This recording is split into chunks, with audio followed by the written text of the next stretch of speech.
Good morning. Wow, this is loud. Thank you, friends and family, for coming to our talk. We're here to talk about the opportunities that women have for advancing soaring. We're going to talk about the women's cross country camp that we hold in Moriarty, New Mexico once a year, and then a lot of great information about WISPA. All right, so let's talk about the Women's Cross Country Camp. This is held in Moriarty, New Mexico once a year, the first week of July. It was Carol Ann Garrett's baby. She went to the air sailing cross country camp and found it exceptionally helpful for her cross country. And if you've looked at her OLC and her WE Glide, you would see how successful she's been. So she reached out to her mentor from air sailing and air sailing itself, and they helped Carol Ann, and she squeezed us to help as well to put on this camp once a year. And it is just such an enjoyable experience. Hopefully we will see you at one of these camps.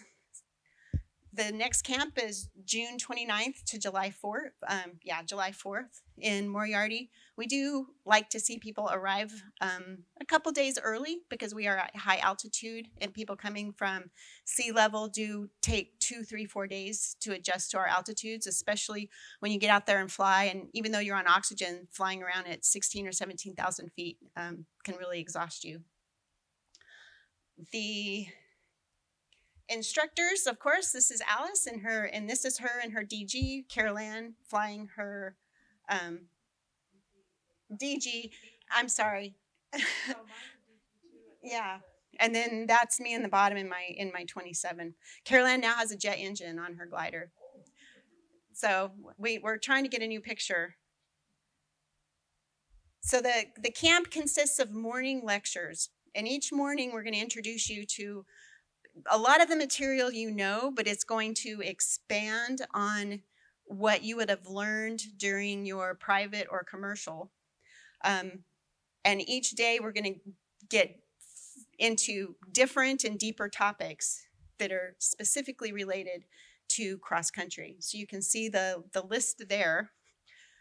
So the lectures, we spend a lot of time putting those together, and we have found us learning so much just from being able to portray that to you. And I forgot my questions. I have a couple questions for you guys. And I don't have a lot of women pilots here that haven't been to the camp. So how many of you guys out there are instructors? No? Yes? Okay. How many of you use the badge program in your instructing? Like enforce it? Some? So one of the things that we have noticed is people that have gone through the badge program, especially through bronze badge, are a little less timid to go cross country. That badge program really, really helps with teaching our students cross country. It gives them those bits, especially when we go through the badge program and we say, this is the goal of the badge program. It's just to get you just a little further away in baby steps. What feedback have you gotten from your students on what's keeping them from going cross country? Or for you, do you aspire to do cross country, and what's holding you back? Yeah, scared of landing out. And the badge program does that for you. And during the cross country camp, we actually do have we call it taxiway echo extension, and it's a dirt taxiway extension, and we have it mowed very wide, and it has pavements. You have a nice place to line up, and then you get to land on the dirt, which for us is, we're landing on pavement. You people that are flying off grass, maybe you're used to dirt. And it's unusual. It's an unusual pattern that you would fly for that. So we do give you that opportunity during the camp, but the badge program requires that type of training as well. So what else would hold you back from flying cross country?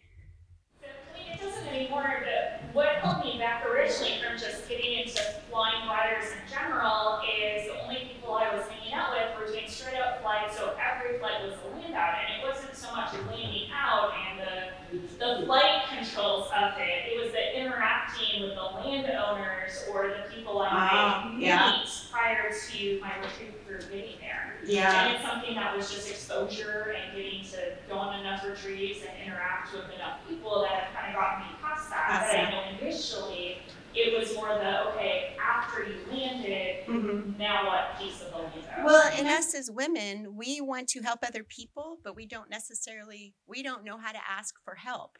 So for us to go cross country, especially on a one-way trip, right? We've got to ask for help, and we have to get over that fear. And that's hard. I understand that. Because I felt that too. When I was flying cross country, I didn't want to land out. I have 2 kids at home and they need dinner by this time. And there's a lot of pressure. So yeah, good feedback. Anybody else? And have a crew. Yeah. Well, the nice thing about club gliders is they have a vested interest in getting their glider back. So they usually come get you. Oh yeah, not having a trailer. Yeah, that's a big issue. And that's something you have to bring up with your board and maybe even put committees together to get a trailer working. I've had to do that with our club, with our LaBelle trailer. Well, let me go ahead. Hopefully you've had enough time to talk about the morning resources, but the best part is in the afternoon flying. And Alice will have a little more detail on this, but what we do with our flying is each day we have a goal. The first day is just getting familiar with the area and working on understanding the glide of your glider. I mean, how many feet of drop per mile that you fly seems real. So we have posts where you would go out, turn around, and come straight back and check those numbers.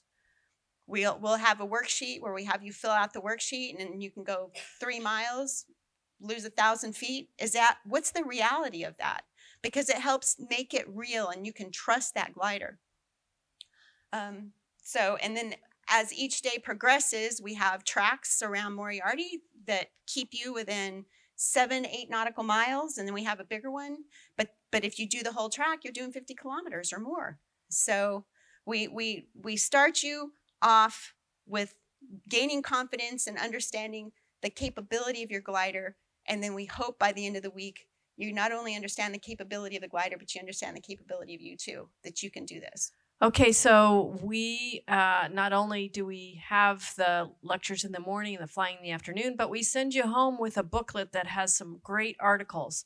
And this is super kind of after the camp to go back and review some of the things that we talked about. And also over the winter, you can study this in preparation for your cross-country season the next year. So all of the books that I've collected over the years are dog-eared, and they have tabs and everything because there's some great articles that have been pulled together into this booklet. So we send you home with resources. So let's do a little deeper dive into the actual content that we cover. We're going to give you a lot of tools to take with you to become better cross-country pilots. So we talk about cloud reading. We talk about how to improve your thermaling, because as we all know, thermaling is critical. If you are not confident in your thermaling skills, then it's going to be hard to get yourself out there away from the glide range of the field. So that is critical. And so we really work on that and give you tips, things that you've maybe learned before, but maybe haven't put into practice 100%. As Colleen said, we work on getting you to understand how to compute your glide angles, glide performance, and how far can I go for every nautical mile. And in this way, you gain confidence in the glide angle of your glider, and you can expand your glide distance gradually over the course of the camp. We want you to fully understand your polar, including how headwinds and sink affect your polar, because that's pretty critical. And if you understand that, then you'll be able to deal with that when you encounter that. And as we all know, some of the areas of the West, we have a lot of sink, and Moriarty is no exception. And so we will give you tools to deal with that. We also talk about how to fly cross country more efficiently so that you can use more of the day and go farther as you gain experience. We use Google Earth a lot. There's a Moriarty outlanding database that's been put together. Carol Ann started that, and others have worked on it and collected data uh, that show what the conditions are at various areas and fields, airfields, and privately owned fields, and just roads and things like that that have been used over time for outlandings at Moriarty. And that is gold, to be able to go in there and do pre-flight planning and plan a task, and you know where the potential outlanding sites are. And there's photos in that. So we use that a lot. Google Earth. It's based, it's based on Google Earth. We also use that for showing you where we're going on some of the tasks, like what does the actual turn point look like. We use a program called Glide Plan that allows you to input your L/D and the winds you expect, and create circles around landing areas or your turn points to see what altitudes you need. So we use that program as well to give you an idea of how far you can go and what altitude you need between your turn points. We use CU and WeGlide a lot for analysis, because analyzing your flight after the fact is critical so that you can continue to learn step by step. So after every flying session, we get together and analyze the flight. So each individual will come back with things that she needs to work on specifically to make herself a better cross-country pilot. We also take a deep dive on the weather every day. So we use SkySight, we use XC Skies, and we use other resources as needed. So if you're kind of heard about these, maybe you don't know a lot of the features or how to apply them to your cross-country flying, we're going to show you how we can do that and how to plan for a task and what we will expect for that given day. And so you'll learn a lot about looking at weather resources to plan your cross-country flights. And if we have a no flying day, we never stop learning. So one of our most popular activities has been to go out and look at some of the airfields that are around Moriarty, and to gain confidence so that you can look at an airfield and say, yeah, I could land there. And that's more confidence so that you can stretch out and get out there out of gliding range. So we pick a good handful of places, a variety of mostly privately owned fields. Some are paved, some are gravel, some are dirt strips. We also go and look at a crop circle, because the Estancia Valley, where Moriarty is, has many crop circles, and some of them are landable. But you need to know what you're getting into and how to properly plan for a landing in a crop circle.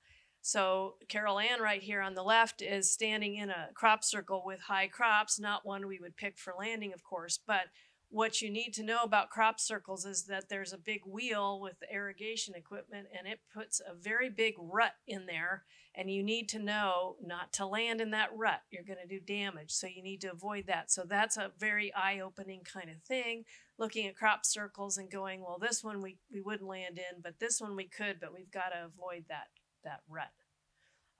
And then the other ones are some other airfields that we were looking at on that particular day. So that's a really popular, fun activity that we try to do. And of course, many new friends. We've always had a great group of women with various skill levels that come together and learn and support each other, and they become lifelong friendships, I think. And so it's a lot of fun. We have a great time. So come join us next year. We have dates already set, June 29th through July 4th. As Colleen said, we have a website, xcwomen.org. Go to the website for more information and reach out to info@xcwomen.org to get your name on the list. Even if you're not sure you can go this year, maybe it's next year, but go ahead and get on the list so that you can get the information as it comes along.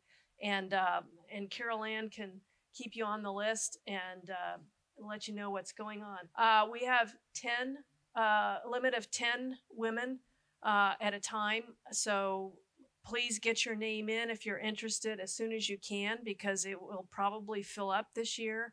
And so we encourage you to go ahead and sign up. So questions about the camp before we move on to WISPA Kathy's presentation? I'm Kathy Keller, and I'm the current chair of the scholarship committee of the Women Soaring Pilots Association, WISPA. Most of you know about us already, but if you don't, I'm speaking to you. And I'm happy to talk about a little bit about it, the history of WISPA, and then go on to scholarships. So we are the Women Soaring Pilots Association. We were founded almost 40 years ago, and Frauke gave a presentation at our breakfast this morning more about the history. We are a division of the Soaring Society of America, the SSA, and we are a charitable organization, a 501c3. And one thing that you should know, that all of the members who are on the board of WISPA and are on committees, and everyone are all volunteers. We're not one of the 501c3s with the big boss payout. So we are here to support women at all different levels of soaring, from student pilots, student women pilots, and pilots, women pilots of all levels, and women tow pilots as well. We hope that, and we wish to contribute to the growth of the entire soaring community. Promoting women in soaring is going to grow the soaring community. Here we are in a picture of our recent seminar in Sunflower in July in the picture. So then why WISPA? Why do we need a women's group? Because you know that women, by looking at your club, there might not be very many women to look up to. So we're an organization to promote women in soaring, but also for people to know there are other like-minded women out there. So we provide role models for each other. I have definitely have my look to people in WISPA, and hopefully I become a role model for some people as well. We make strong and long-lasting friendships. I'm relatively new to WISPA compared to some other members here in the room. I think I've been in WISPA for 6 or 7 years. So some people here know a lot more about WISPA than I do, but I still feel like I could become a WISPA leader with all of the support I have. We provide, especially at the seminars and just being an organization, we are offer a nurturing. So for instance, if in your club, in your male-dominated club, if you're a woman and you feel intimidated by men in your club, if that's true, whether or not you need to, we're a place to offer a more nurturing and supporting environment for you.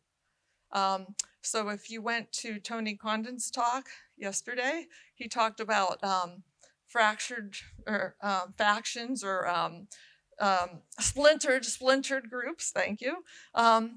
We do not intend, WISPA's intention is not at all to be a separate group.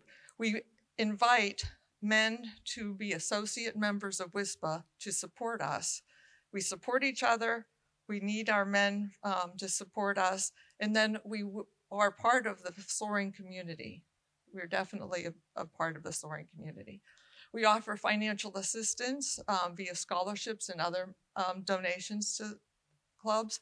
And we provide mentorship of women mentoring women throughout WISPA. And we are here to support women in soaring at all different levels, advanced soaring certificates as well. So as you know, by looking at your club, you probably see that women are in the minority. So we're the small percent of the SSA members. So the purpose of this slide is to indicate that, hey, if you support women in soaring and recruit more women, we're going to grow the soaring community in general. So there's a talk adjacent to us right this moment that's talking about growing clubs and growing soaring. We should be in the same room with them, because if you recruit women to soaring, you're going to grow the soaring community.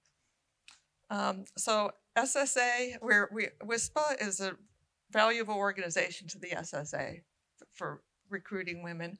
SSA supports us, and we hope that we are supporting the SSA. And we definitely develop leaders in the soaring community. So how do we do all this? Well, as you know, we have seminars, or many of you know because you've attended or you will attend one someday, we hope. We offer soaring seminars, and everybody who is a member, whether you are a female member or an associate member, our males or associate members, you are eligible to attend and participate in the seminars. We have 8 scholarships and mentors that go along with each one of the scholarships. We offer trophies for achievement and for also achievement awards and like a lifetime service award kind of things. We have a website that has lots of information, and Frauke here does our quarterly newsletter. We provide networking, and we support each other, and we have representation in the soaring community and the SSA community. We offer that. Yes. We have members in Europe, in Australia, Yes. in Israel. Yes, and in Canada. Yes, so that's, Frauke is pointing out that we have international presence. We are definitely an international organization. We're here at the Soaring Society of America, so we definitely have most of our members in the United States. But Frauke has tried to promote over the years the international aspect of this, and has done a good job. And here we are in Ubersberg, Germany. In that picture was our seminar last year. So what is our seminar? It's an annual 5-day event. We have, and sometimes the weekend before and after, you know, more informally. And some people get their gold, distance, and diamond flights, like Jenna Cooper in the audience, right after the seminar, after instructing all week. So we have lectures in the morning, and then we have camaraderie around our daily meals. It's all included in the registration fee. And we have instruction available, cross-country mentoring available, and a lot of people are going on solo flights as well during these seminars. And it's a wonderful event. So both the women members and the associate members that attend, it's a great opportunity to fly in another location with like-minded people in a nurturing environment. So here are some examples of the places that we've flown. And as you see, the German was just last year. This year in July, we flew in Sunflower in Yoder, Kansas, and it was a wonderful time. We not only had great weather, I don't know how you arranged that, yeah. We had wonderful hosts. We had wonderful volunteers, participation in volunteers of the local clubs. So usually at these seminars, multiple clubs contribute to the event. The ropes do a good job of arranging all of that. We got to fly vintage gliders. Let's see, there were a lot of badges. There were over 100 tows. There were some badges, basic SSA badges accomplished, as well as some FAI badges as well. And there was a morning of auto towing, and there was an outfield landing event as well. It was just great. Yeah. Oh yeah, we had records and badges during that flight, and we did have the good weather in between some weeks of the particularly hot weather. So come have a tremendous, amazing experience next year. The woman who was helping host that was at the breakfast this morning. So we're going to go to upstate New York, in a very beautiful region of the country. And I think it's all going to be flatland soaring. So if you live in the mountains, come enjoy some flatland. So anyway, come join us in Danville, New York at the Finger Lakes Soaring Club next year. And I look forward, since it's only a one-day trip for me, to attending.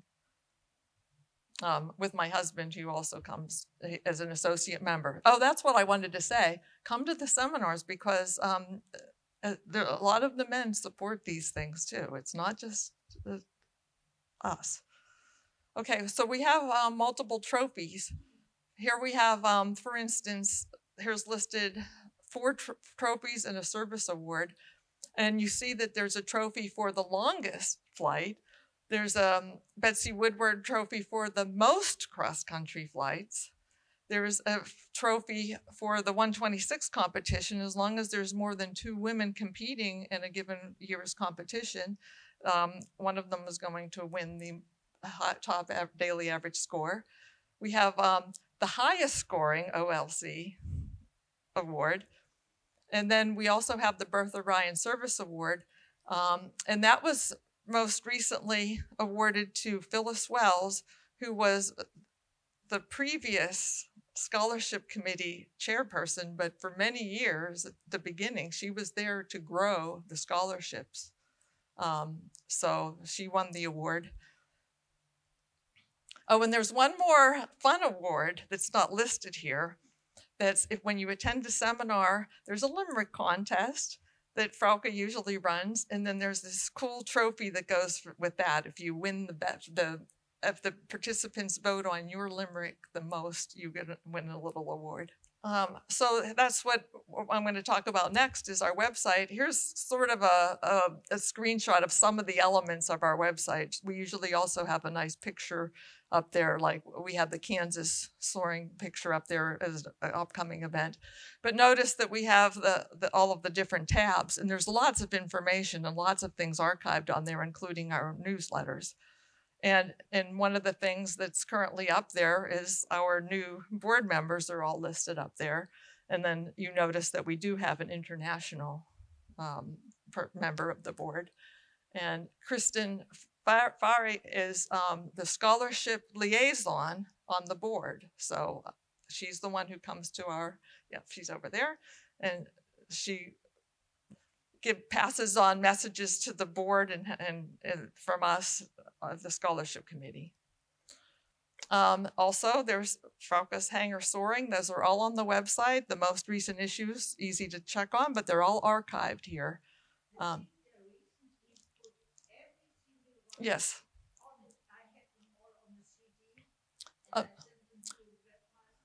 Yes. Yeah, there were a few missing, and so they were there, but the webmaster fixed it so that they're now in year order, and so they're all there to look for it. Yeah. Okay. So WISPA is also out there to support the community and the women members and the associate members. We have networking via different online resources.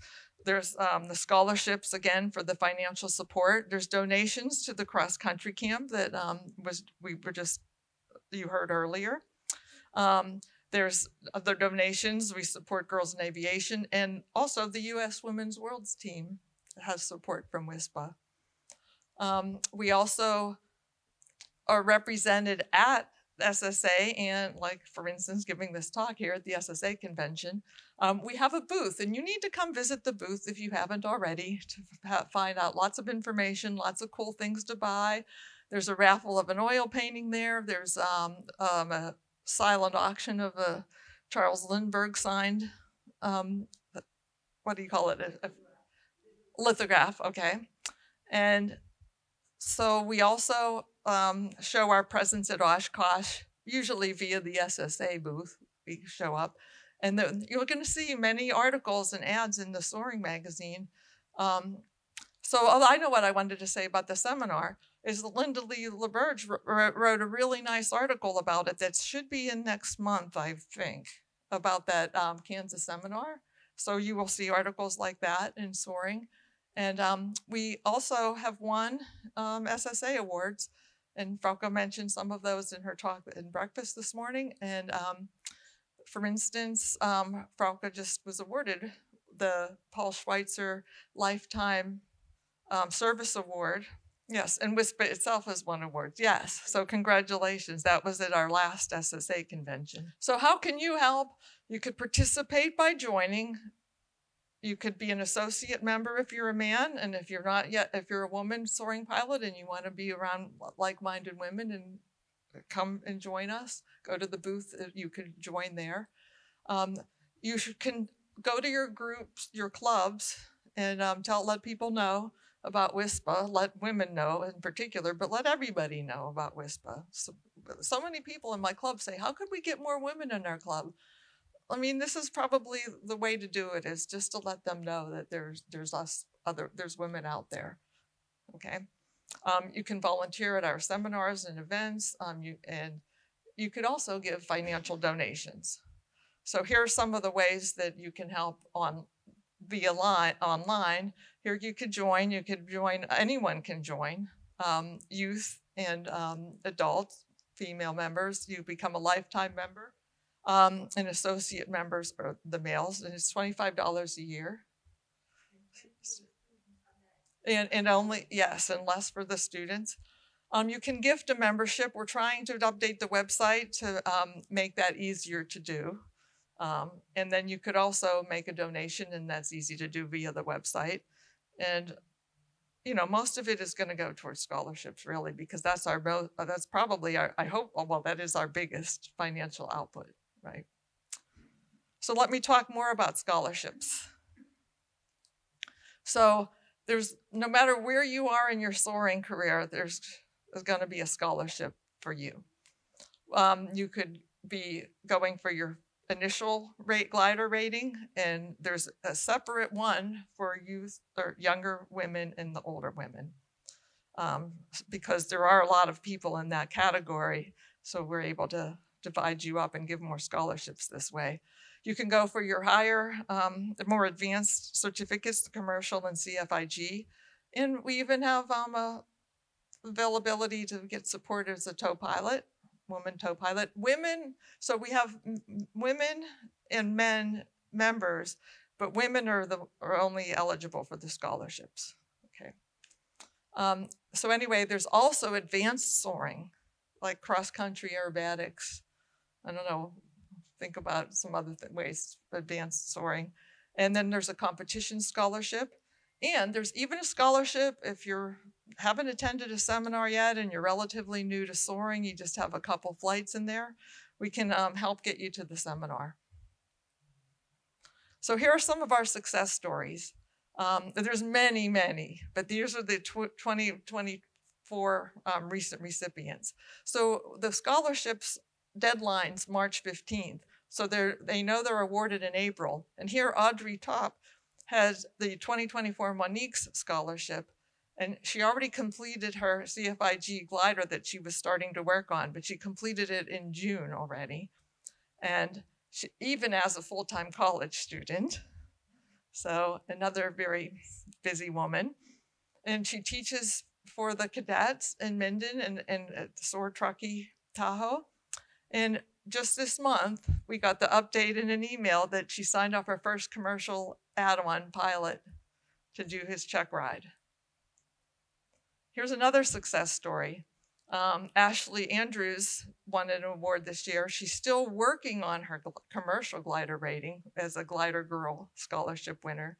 And she's also a full-time college student.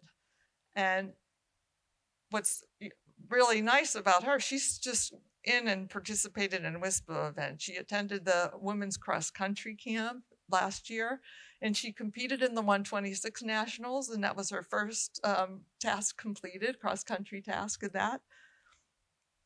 And then I need to also include this, that our women's team members that attended the 2020 World Competitors, were the world's competitors in Australia, including Sarah Arnold, our world championship, once again, but back then she was the women's world championship. They all had WISPA scholarships at one point. And they're all, I don't know if they're all mentors, but they have been mentors to other scholarship recipients. So here's another success story in showing our international presence. Canadians have been awarded scholarships as well, but here's Nora Giesen, I'm her mentor actually, from Germany, that she won the 2024 Marie Faber Scholarship. And she applied to do training for doing aerobatic competitions.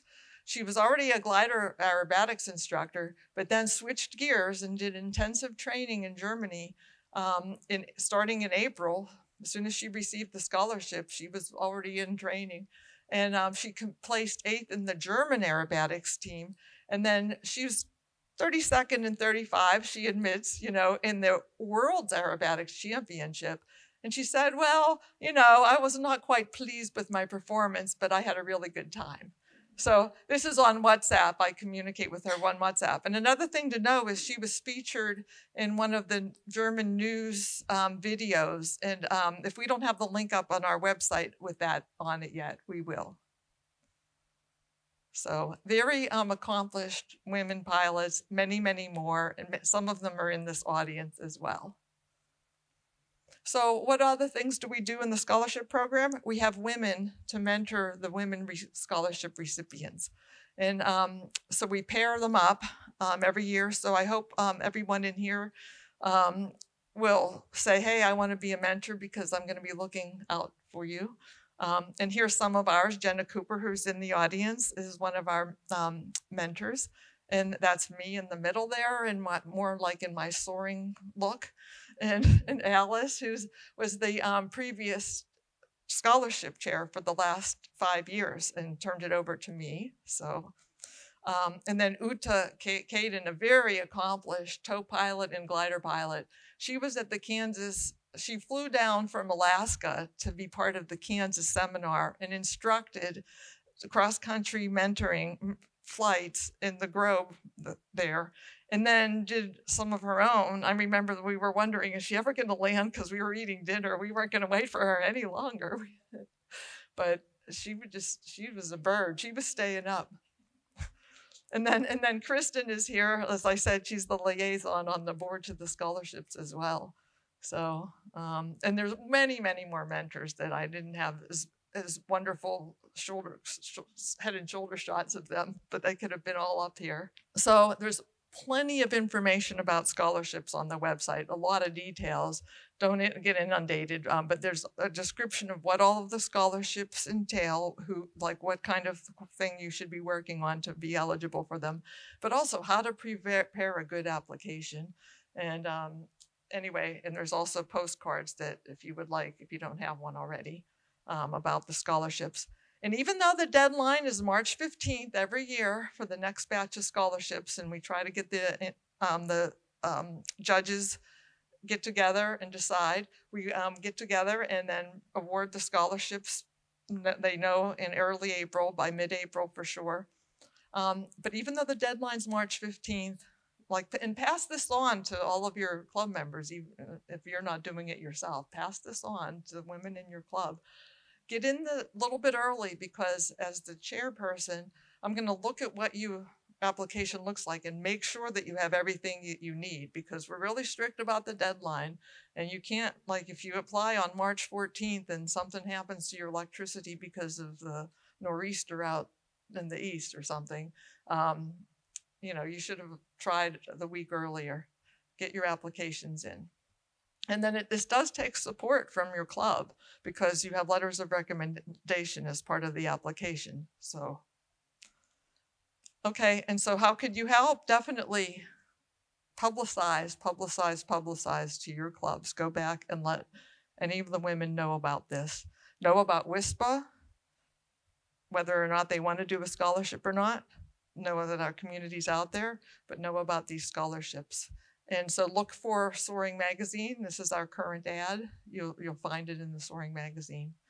And definitely email me if you have any direct questions, because I will now, Ella still helps me answer these emails or know that they're there, but this is our email. Apologize for coming in late, but I had some other responsibilities.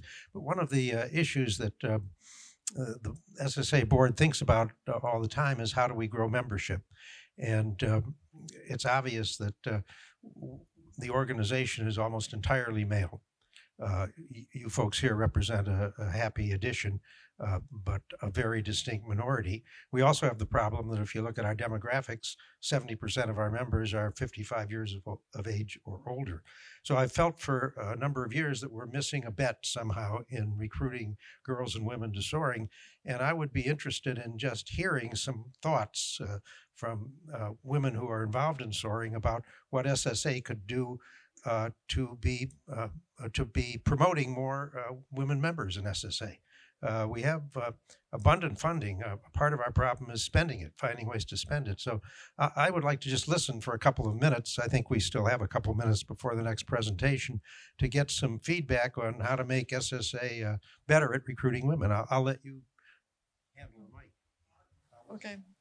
Anybody have some suggestions? Because I do know that the men in my club keep saying, Kathy, when are you bringing more women in? And so it's kind of like on our shoulders almost to get more of us. First, I want to say thank you all so much for the contribution to our scholarship fund in the last 2 years. It's been huge. Yeah. That really helped. Mm-hmm. Yeah, thank you. How soon can we get another letter out? One thing too is I think, people have mentioned STEM events, and we have a wonderful youth effort. There are 2 young ladies, one on the East Coast, one on the West Coast, who are reaching out to their peer group, and this has been amazing. But one thing about is think about this conference and the expense of attending the conference, and maybe there could be some a conference venue that's less expensive, maybe. I know there's some attempts to make it some family friendliness with like the Reno venue, but it was also very expensive. I think with our teens, our young adults, there's a lot of financial pressures. I think there's another thing that could happen is more outreach on taking on ground school and taking the written exams, and probably additional work in schools with stuff like Condor. Taking a written exam has become expensive. We require it for our scholarships because I think that is a good requirement, but I think we could do more to help bootstrap our young people into achieving that so they can apply. I like that suggestion. Do you have scholarships for people to attend the convention? We haven't done that yet. That's something we could talk about. That's pretty. Any other comments? And I recognize we're running out of time here, but if you'd like to. I don't want the microphone. Well, one of the things, so I was at the instructor and tow pilot breakfast yesterday, and Ron Ridenauer is planning on putting together monthly or maybe even bi-monthly instruction for instructors. And I think that is extremely beneficial. Those types of programs that you guys are supporting, the spring we had a wonderful number of Skype or webinars, Zoom webinars, and those were great. And I think that more of those would be very helpful, and then having them archived on the SSA YouTube page. That allows us to forward it and share it. My apologies. Well, if you have thoughts about what we could do to help Soaring generally, we're looking for those thoughts and ideas. We'll have a membership meeting this afternoon where we're going to talk about programs we have underway. The SSA board has just authorized a $200,000 fund to do more development. Our problem isn't lack of funds, it's lack of program and carry through. So if you have ideas, on how we can expand our outreach to women, young and not so young, I would appreciate you contacting me or any of the other board members with ideas and proposals. We're looking for them. Please come get flyers if you miss it here. We'll put them at the WISPA booth, and they'll also be at the Southwest Soaring Museum. So come get some, take some back to your club. And thank you very much for attending, and